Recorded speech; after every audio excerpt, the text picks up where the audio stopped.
I'm happy I made the call to replace the sway bar end links on this Rav4 because I've never seen them bent this bad. But how did it really get this bent? And what were the symptoms that made me suspect this part was bad? Follow along as I replace the sway bar end links on this 2013 Rav4 and also go ahead to uncover what caused this deformity. This procedure also covers Rav4s from 2006 to 2018. Now let's get this.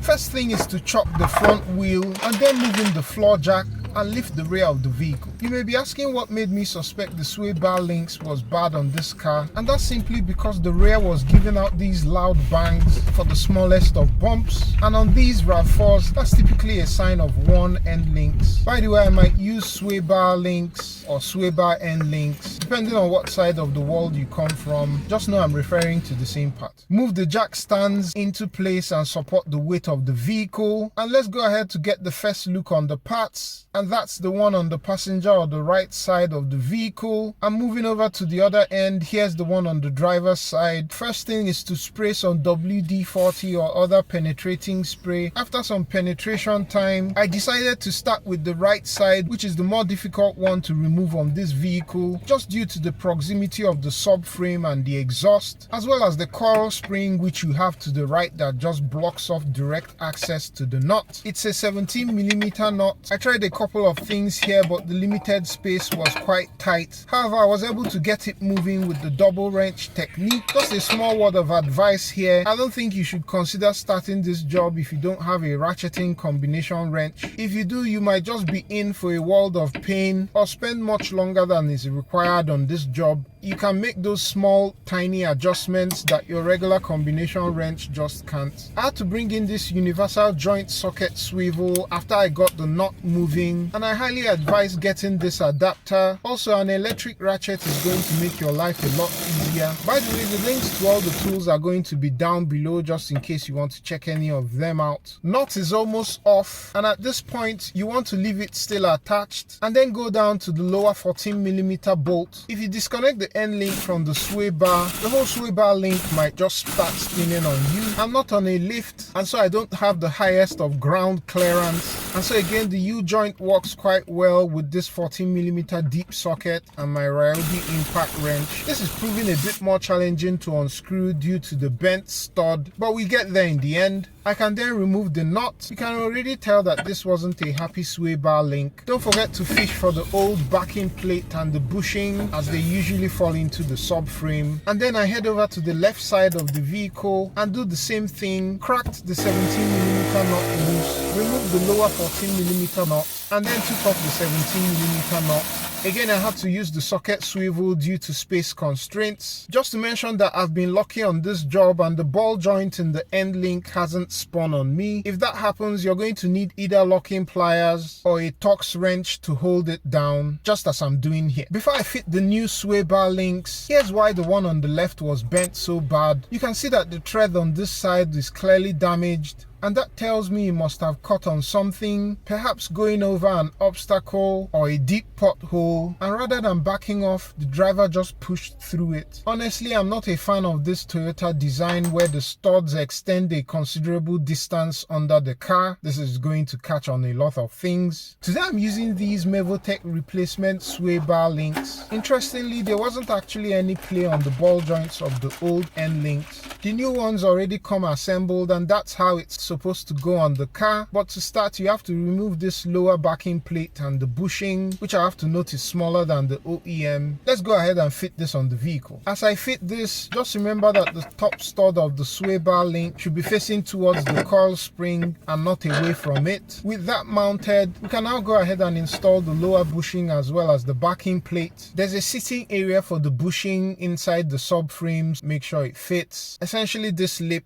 is meant to go in there. Again, the somewhat tapered end of the bushing faces towards the subframe. Loosely install the nut. Before tucking things down, go ahead and install the other side. Just to note that if you're choosing this Mevotech, the top nut is going to become 19mm, while the lower one will become 17mm. torque the top bolts to 75 Newton meters or 55 foot-pounds. For the bottom bolts, you want the car to be sitting at ride height, so that would mean lowering the car and taking it off the jack stand, and then torque it to 35 Newton meters or 26 foot-pounds. I'm happy to share that since doing this replacement, all those loud bangs when going over small bumps have ended, and so this was indeed the right call. It's actually the wear on the bushings that's causing all the loud bangs and not necessarily wear in the ball joint itself. If you want to see how to replace the rear shock absorbers on this same car, go ahead and click the link on the screen. Thank you very much for watching. Catch you on the next one.